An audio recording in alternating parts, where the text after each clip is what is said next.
Craig Baker. For those of you that don't know me, I've been on men's ministry team for quite a while, and I just came onto staff as men's ministry coordinator. If I haven't met you, I would love to get to know you. Catch me anywhere, whether it's a men's event here at church or just out in the community. I'd love to get to know you by name.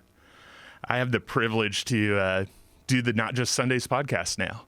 And as part of that, as kind of an introduction to myself, to you, I wanted to share a little bit of just what's been going on in my life and what God has been teaching me. I've been on men's ministry, and when I received that text from Liam about him rolling off, I got so excited for what was going to go on in his life. Getting to spend more time with his boys, with his wife, new career change is exciting.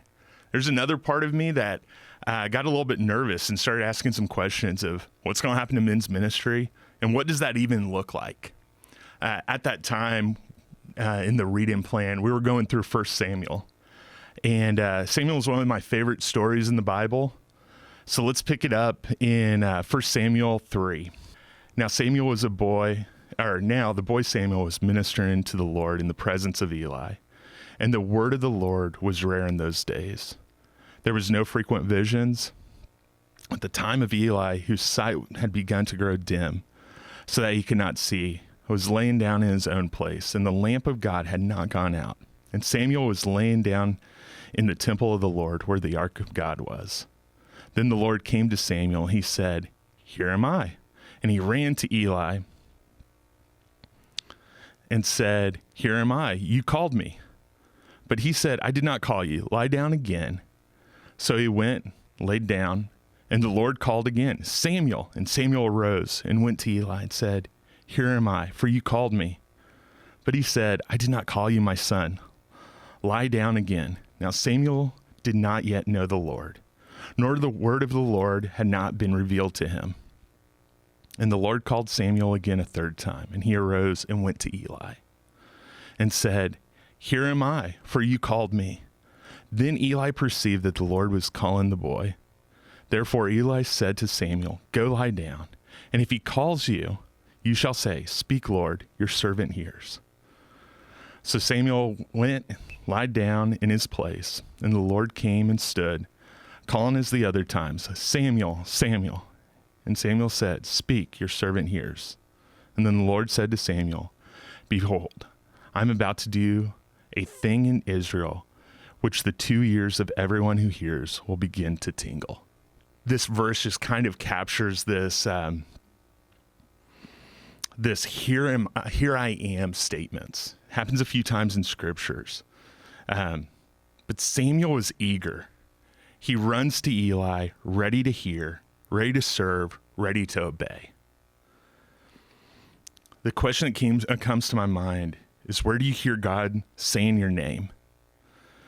When are those moments taking place?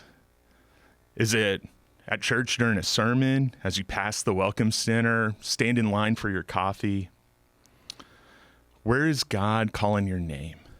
Because I can tell you this, in my experience with a lot of guys here at the church, God's calling you. Now, it might be something that's uncomfortable. If you were to continue reading 1 Samuel 3, God basically tells Samuel that he's going to displace Eli. There's sin in Eli's house, and he's going to get him out of there.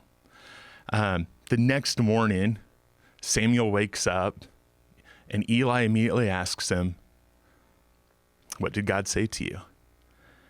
And Samuel winds up and shares with him that God's going to replace Eli because of the sin in his house. And Eli says, "If God sees it as good." Sometimes those conversations, what God calls us into, can be uncomfortable. It can be also really exciting and something that you look forward to. But my big takeaway from the story of Samuel is when we look at "Here am I," or "Here I am," he was ready to hear, ready to serve, and ready to obey. And those three principles are something that we can take as we approach what God is doing in our lives. So coming back to my story, Liam announces that he's leaving. I have this little miniature panic attack of what's going to happen next. Liam's a great guy, good friend. What's going to happen with the men's ministry?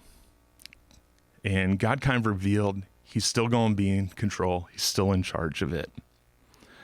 After our last men's ministry team meeting with Liam, Doug approached me. He was in it, and he goes, "Hey, can we get coffee in the next week or two?" Nothing was on my radar. And as I was waiting for that meeting, I had a couple of guys, one on men's ministry and one another friend, say, "Hey, are you going to be the new men's ministry coordinator?" I was like, "I don't think so. They haven't talked to me about it. Surely there is somebody that is more qualified, educated at seminary, something of that nature that they'll pursue." But those seeds started sinking in a little bit. I got kind of excited. I was like, maybe this is. I've been serving in this role for a while. What does that look like? I had no clue. As excitement built, those doubts continued to build also. The questioning myself, making up some qualifications, or thinking, am I doing this selfishly, as if I've earned it some way, or if it will help my other businesses and whatnot. Those doubts started coming in. Throughout Scripture, mentioned this earlier, there's these "here are my statements." Abraham says it when he is about to sacrifice Isaac, and an angel comes to him, and he stops right before he sacrifices to say, "Here I am." Samuel does it. The prophet Isaiah does it. And so does Moses. Early on, Exodus 3, you have Moses encountering the burning bush. It's a story most of us have heard and know pretty well. God is laying out in front of Moses the idea for his people. Here's the Israelites' cry of being in captivity and wanting to go back to, or be released. And God shares this plan and then also shows Moses some amazing miracles and powers that he imparts on Moses. And we'll pick up in Exodus 4, 10 through 13. But Moses said to the Lord, "O my Lord, I am not eloquent, either in past or since you have spoken to your servant, but I am slow of speech and of tongue." Then the Lord said to him, "Who has made man's mouth? Who makes him mute or deaf or seeing or blind? Is it not I, the Lord? Now, therefore, go, and I will be your mouth and teach you what you shall speak." God is in control, right? We have this knowledge of the immensity and the power of God. God has a plan for Moses. He's trying to impart that on him. Unfortunately, that passage goes on, and Moses is like, "Still, send somebody else other than me." So God, instead of sending somebody else, has Moses team up with his brother Aaron so that Aaron can speak and Moses can act. I was going through a similar thought process as Moses, bringing up all the excuses, the hidden criteria that nobody had shared with me, just so I would be disqualified, can kind of do my own thing. But starting to show up to church and their families, loving their kids, being there for their wives, it's been amazing to see. And to be a part of that now in a different role is really cool, but it's still getting to see what God is doing. I hope that this has been an encouragement for you. Showing up intentionally with "here are my statements" is going to have a huge effect in your life. Do that. Don't disqualify yourself. Don't make the excuses. Don't change things up just to justify your way out of a situation. But show up and say, "Here I am," and see what happens. Throughout Scripture, God uses those that are overlooked to get God's will done. We just spent some time talking about David. When David was anointed as king, he was in the fields with the sheep.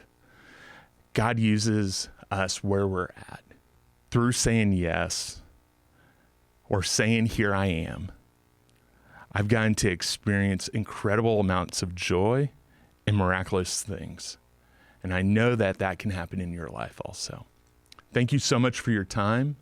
Thank you so much for joining us or joining your Awake tables. And if you have an article that you would like to write for Not Just Sundays, please email me. My email address is cbaker@fbctopeka.com. Thank you so much, and we'll see you next month.